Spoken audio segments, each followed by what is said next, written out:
کہ در حقیقت تزکیہ نفس کا ذریعہ یہ قرآن ہے۔ سینوں میں جو روگ ہیں، حب دنیا، حب مال، حب شہرت، حب اقتدار، جس کو کہ ایڈلر کہتا ہے دی ارج ٹو ڈومینیٹ، میرا غلبہ ہو، میرا تسلط ہو، میں نمایاں ہو جاؤں، میری حکومت بن جائے، اختیار میرے ہاتھ میں آ جائے، دی ارج ٹو ڈومینیٹ، یہ ساری ارجز ہیں ہماری در حقیقت جس سے فساد رونما ہے۔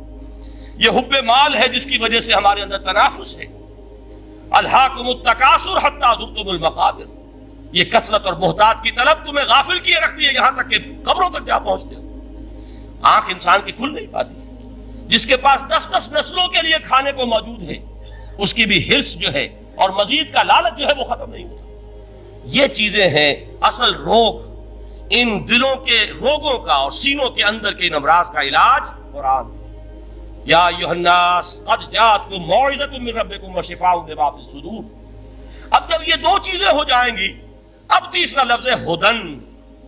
ہدایت بیکار ہے جب تک دل میں گداز نہ ہو، ہدایت بیکار ہے جب تک کہ نیت درست نہ ہو۔ کوئی شخص بڑا عالم ہے لیکن اپنے علم کو اس نے ذریعہ بنایا ہے دنیا کمانے کا، تو در حقیقت یہ قرآن اس کے حق میں ہدایت نہیں ہے، اس کے حق میں عذاب خدا بندی کا ذریعہ بن رہا ہے۔ حضور نے خود فرمایا القرآن حجت لک او علیک، یہ قرآن یا تمہارے حق میں حجت ہے یا تمہارے خلاف حجت بنے گا قرآن کے قیامت کے دن۔ اس لیے کہ ایک شخص اس کو دنیا کمانے کا ذریعہ بنا رہا ہے، ایک شخص اس کو شہرت کے حصول کا ذریعہ بنا رہا ہے، ایک شخص علم کو ذریعہ بنا رہا ہے دنیا میں نمایاں ہونے کا، اپنی تعریف کا۔ حضور نے فرمایا کہ قیامت کے دن سب سے پہلے 3 افراد کا معاملہ پیش ہوگا عدالت خدا بندی میں۔ ایک وہ جو بڑا عالم سمجھا جاتا تھا، اس سے بڑا علم پھیلا۔ دوسرا وہ جو بہت صاحب ثروت تھا، اس نے بہت خیرات کے کاموں میں پیسہ لگایا۔ تیسرا وہ جو دنیا میں شہید سمجھا جاتا تھا کہ اللہ کی راہ میں جنگ کرتے ہوئے جان دیا۔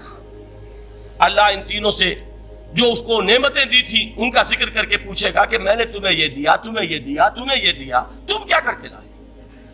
وہ شہید کہے گا کہ اللہ میں نے تیری راہ میں جنگ کی اور اپنی جان دے دی تاکہ تو راضی ہو جائے۔ اللہ فرمائے گا کذبتا، تو نے جھوٹ بولا، انک قد قاتلت لان یقال جریء، تو نے تو یہ جنگ اس لیے کی تھی کہ کہا جائے کہ بڑا جری ہے، بڑا بہادر ہے۔ یہ لوگوں سے بہادری کے تمغے لینا تمہارا مقصود تھا۔ وقد قیل، وہ کہا جا چکا ہے، اب یہاں تمہارے لیے کچھ نہیں۔ اور فرشتوں کو حکم ہوگا اور وہ اوندے منہ اس کو گھسیٹتے ہوئے جہنم میں جھونک دیں۔ دنیا میں شہید سمجھا جا رہا ہے، آخرت میں جہنمی ہے۔ یہی حال اس عالم کا ہوگا، یہی حال اس دولت مند کا ہوگا۔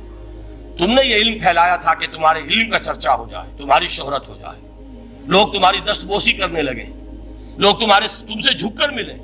وہ دنیا میں ہو گیا، تمہارا مطلوب مل چکا، تمہارا مقصود حاصل ہو چکا، اب یہاں کچھ نہیں۔ تو جان لیجئے کہ جب تک دلوں کے روگ درست نہ ہو، علم بیکار ہے، ہدایت قطعاً غیر مفید ہے۔ پہلے دلوں کا کرس اترے، اس کی سختی دور ہو، یہ ہے موعظہ۔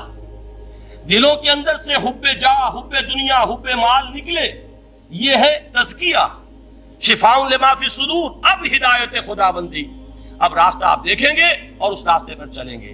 یہ ہدایت جو ہے دنیا میں، یہی آخرت میں رحمت کی شکل میں ظاہر ہوگی۔ جنہوں نے اس قرآن کی ہدایت سے فائدہ اس دنیا میں اٹھایا، آخرت میں رحمت خدا بندی کی بدلیاں ان پر سایہ کریں گی۔